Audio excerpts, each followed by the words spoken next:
y equal to sin x graph. 0, pi, 2 pi, 3 pi, 4 pi.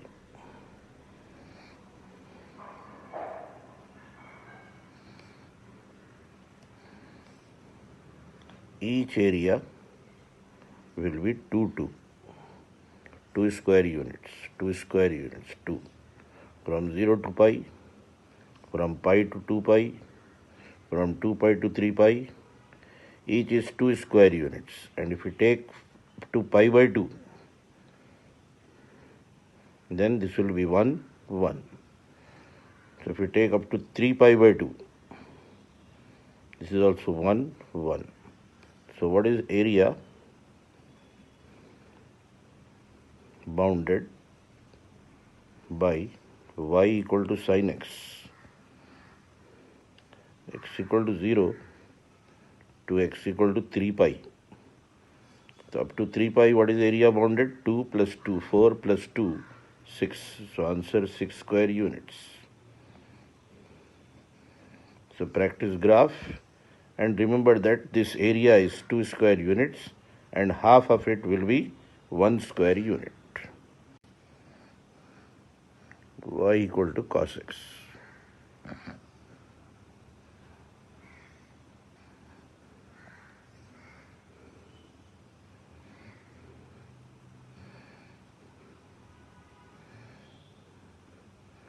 Zero minus pi by 2, pi by 2.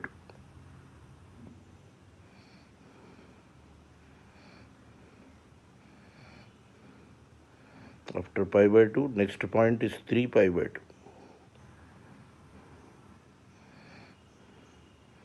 After 3 pi by 2, next is 5 pi by 2.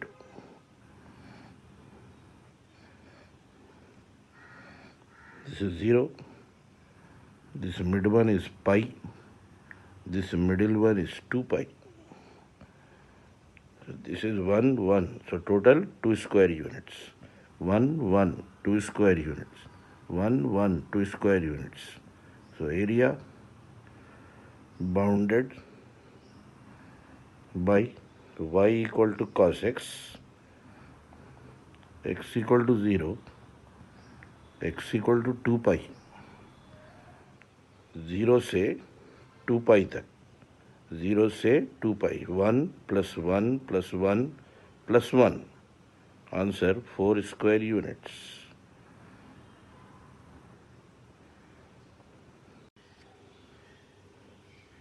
Y equal to sin kx graph.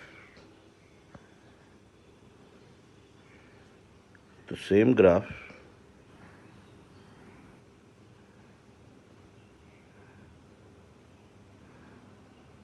but instead of 0, pi, 2 pi, 3 pi, it will be 0, pi by k.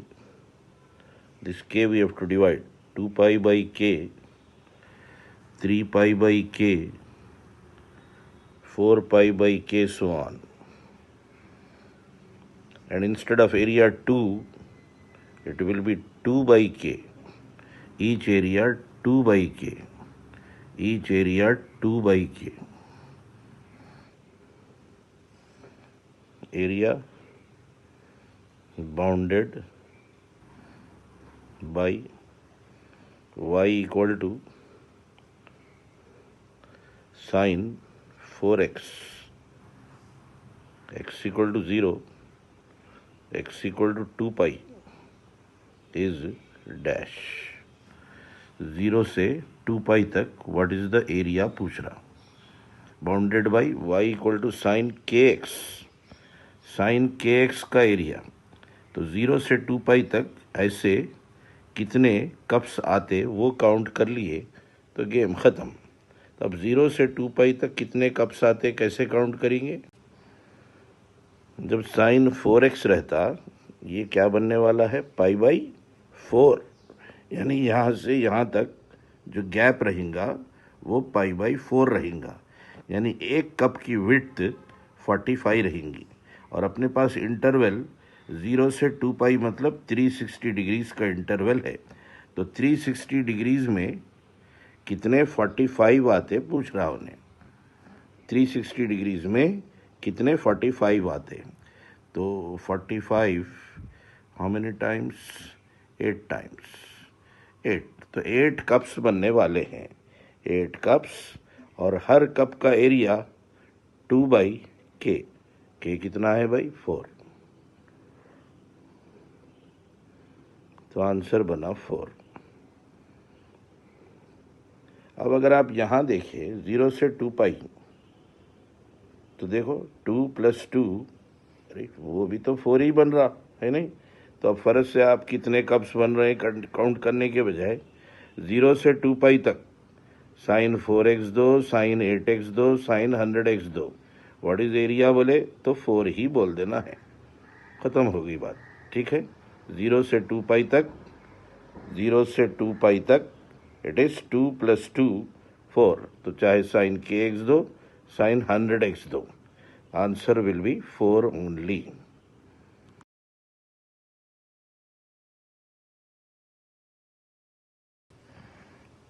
Sine curve फिर से draw करके बता रहा हूँ, देखिए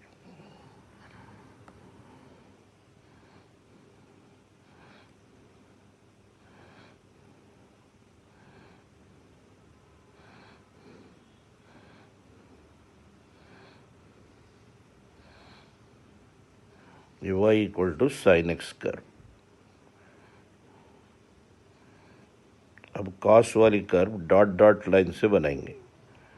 90 पर cos 0 होता, यहाँ पर 90 पर 0, 180 पर -1 होता, और 270 पर फिर 0, और 360 पर 1 होता, और 360 के बाद फिर यहाँ पर 5π/2 पर 0 होता, तो 0 पर cos 1 होता, तो 1 से शुरू करेंगे, डॉट डॉट डॉट से बना रहे हैं,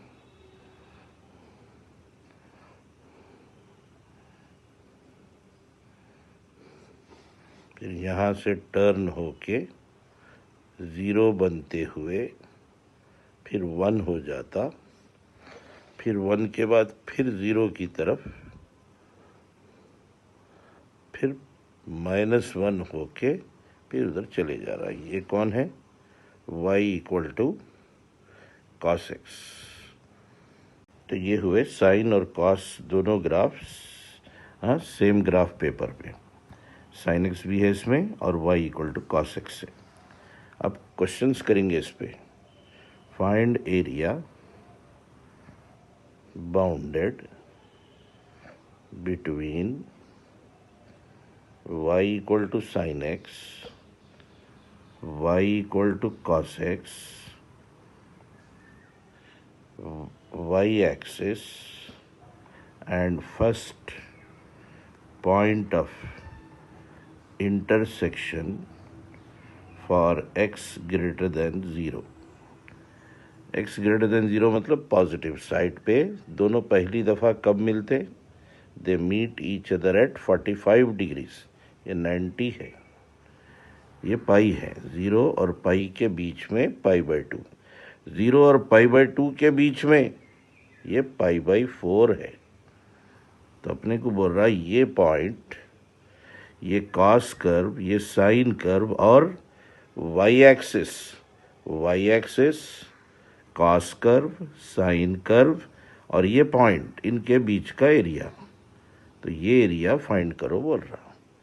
तो क्वेश्चन नंबर 1 में A1 लिख लेंगे इसको, तो A1 फाइंड करो बोल रहा। आप A1 कैसा लाएंगे, कहाँ से कहाँ तक इंटीग्रेट, 0 से π/4, अपर कर्व कॉस है, लोअर कर्व साइन है, तो cos, so A1 = integral 0 to π/4, 0 और π/4 के बीच में upper curve is cos x minus lower curve is sin x dx। cos x का इंटीग्रल sin x, साइन का माइनस तो minus minus cos x from 0 to pi by 4. Sin 45 1 by root 2, cos 45 1 by root 2, 1 by root 2 plus 1 by root 2, 2 by root 2 minus 0 डाले तो sin 0 0, cos 0 1, so minus 1. 2 by root 2 cut करे तो it is root 2 minus 1. So what is the area?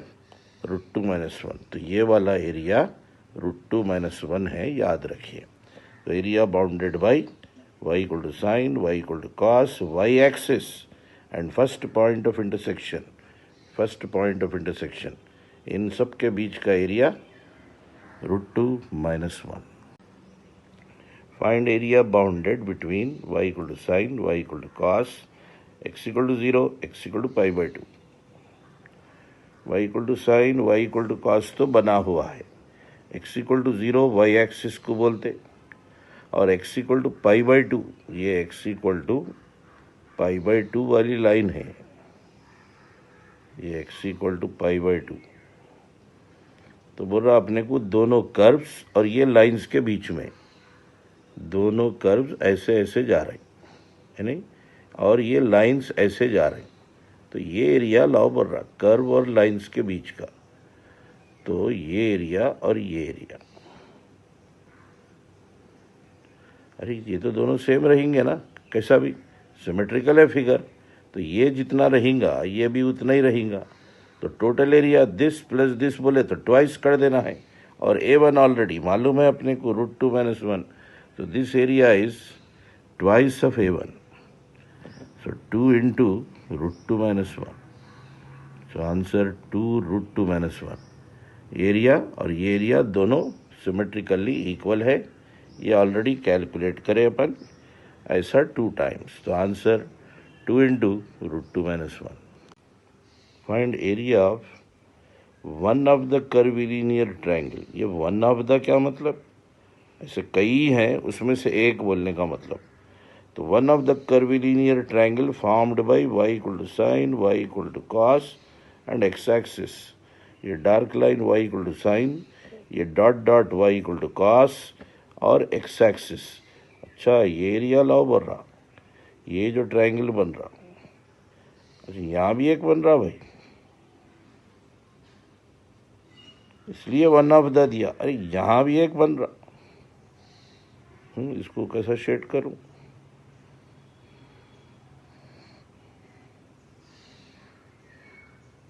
ये area लाओ बोल रहा भाई A3. Question number 2 में A2 था, ये A2 is double of A1 हुआ. अब A3 कर रहा है, third question. A3 we have to find. तब ये A3 लाने का तरीका क्या है? A3 के लिए 0 से पाई बाई 4 तक का एरिया ला लेंगे अपन, और bounded by which curve y equal to sine X curve, और इसको डबल कर देंगे. इतने एरिया को डबल कर दिए तो we get A3. So A3 equal to twice of 0 to pi by 4 only sine x dx. 2 into sine का integral minus cos x. Order of the limit change करके माइनस को प्लस बना दी. Pi by 4 to 0. 2 into cos 0 की value 1, cos 45 की value 1 by root 2. 2 से open करे तो 2 minus 2 by root 2, and 2 by root 2 is root 2. So answer 2 minus root 2. ये एक तरीका हुआ. और एक तरीका कितना आसान था देखिए, अगर आप देख के समझ जाते तो. ये कॉस का आधा कप है नहीं, अपने को मालूम है पूरे कप का एरिया कितना रहता है 2, तो हाफ कप का एरिया 1. तो इतना एरिया यहाँ से यहाँ तक, ये कॉस का एरिया 1. उसमें से A1 पता है रूट 2 minus 1, उसमें से इतना हिस्सा पता है रूट 2 minus 1. तो ये बचा हुआ कितना 1 minus of root 2 minus 1. Minus से खोले तो 1 minus root 2 plus 1 which comes to 2 minus root 2. So what is the area of each curvilinear triangle? सारे curvilinear triangle का area 2 minus root 2. 2 minus root 2. Find area bounded between y equal to sin x, y equal to cos x and two consecutive points of intersection. इसका नाम A4 रख रहे हैं अपन. इधर कहाँ है देखेंगे ग्राफ में, y equal to sine, y equal to cos तो बने हुए है. Two consecutive points of intersection, two consecutive points of intersection बोलो ये एरिया, या फिर टू कॉन्जिक्यूटिव, ये फिर मिलेगा ना भाई. ऐसा यहाँ पे रुक रहा थोड़ी नहीं, इन्हें चलते जा रहा, इन्हों भी रुक रहे थोड़ी, इन्हों भी आ रहे हैं इधर से डार्क लाइन, तो यहाँ के फिर मिलेंगे दोनों. तो ऐसा कई जगह मिलेंगे. मेरे को यहाँ भी मिल रहे π/4, यहाँ. बोले ये कैसा मालूम करूँ मैं कहाँ कहाँ मिल रहे हैं. तो एक तो दिख गया आपको π/4, उसके बाद पाई ऐड करते जाइए. π/4 में पाई ऐड करें तो 4π + पाई 5π/4, फिर पाई ऐड करें तो 9π/4, फिर ऐड करें तो इट इज़ 13π/4, सो ऑन. खैर अपने को सब में इंटरेस्ट नहीं है. अपने को two consecutive point of intersection मतलब π/4, 5π/4. ये π/4 से 5π/4 के बीच में, π/4 से 5π/4 के बीच में ये एरिया अपने को मालूम करना है ना. तो कौन ऊपर है कौन नीचे है. साइन की कर्व ऊपर से जारी और कॉस की कर्व नीचे से जारी. तो upper curve minus lower curve. तो A4 इक्वल टू इंटीग्रल π/4 से 5π/4 upper curve sine x minus lower curve cos x dx.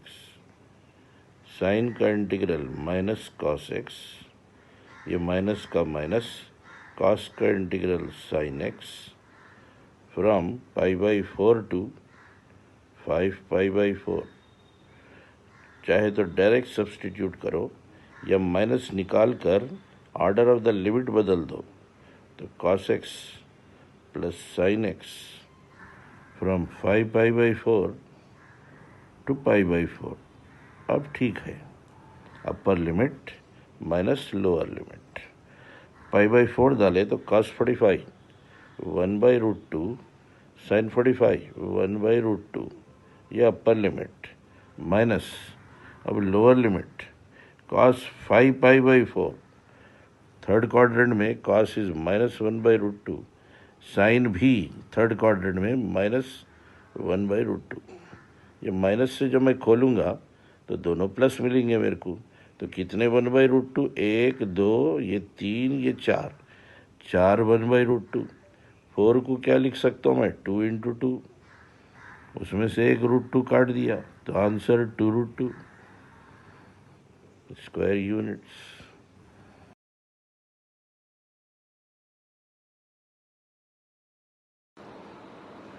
एक शॉर्टकट याद कीजिए. Area bounded between two parabolas. कौन कौन है वो, y² = 4x and x² = 4by. ये दो पैराबोलास की सूरत कैसी रहती.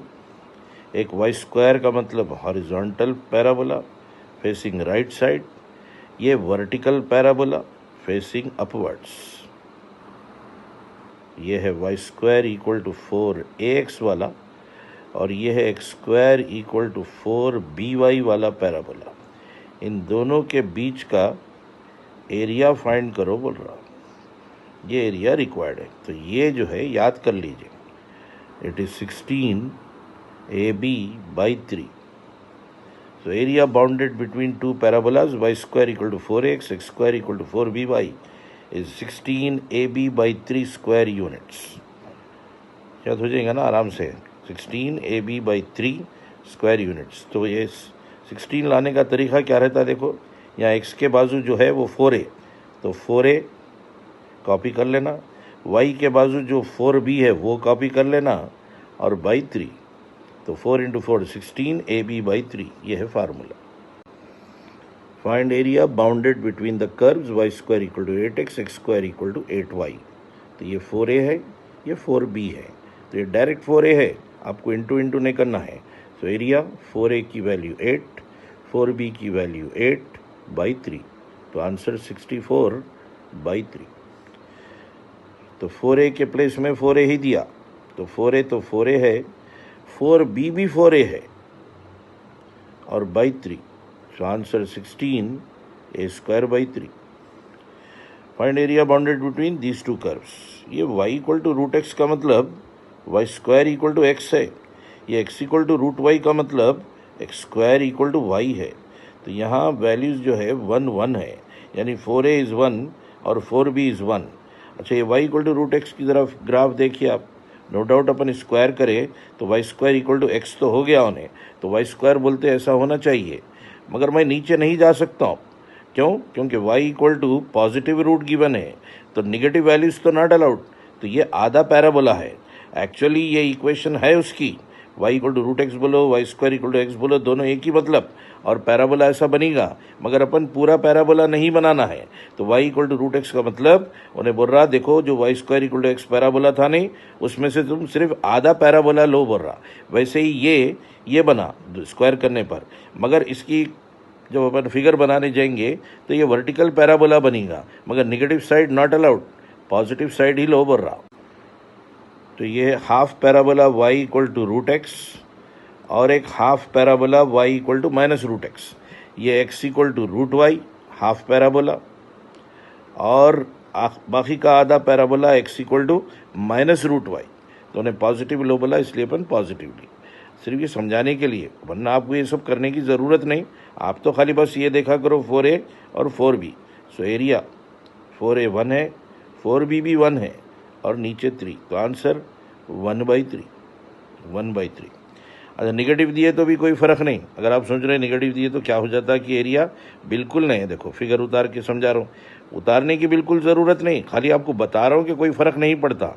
ये पैराबोला नीचे की तरफ आ रहा, तो शेप तो वही बन रहा है, देखो यहाँ भी वही शेप बना था, ये भी वही शेप बन रहा, तो फ़र्क नहीं पड़ता। X square equal two plus 12y रहो, ऊपर जाता था, नहीं जाके नीचे बना, यहाँ बनने का यहाँ बना, आंसर तो वही रहेगा। एरिया 4a की वैल्यू 4b की value by 3, 4a 16, 4b minus छोड़ देना, area can not be negative, तो आंसर 64।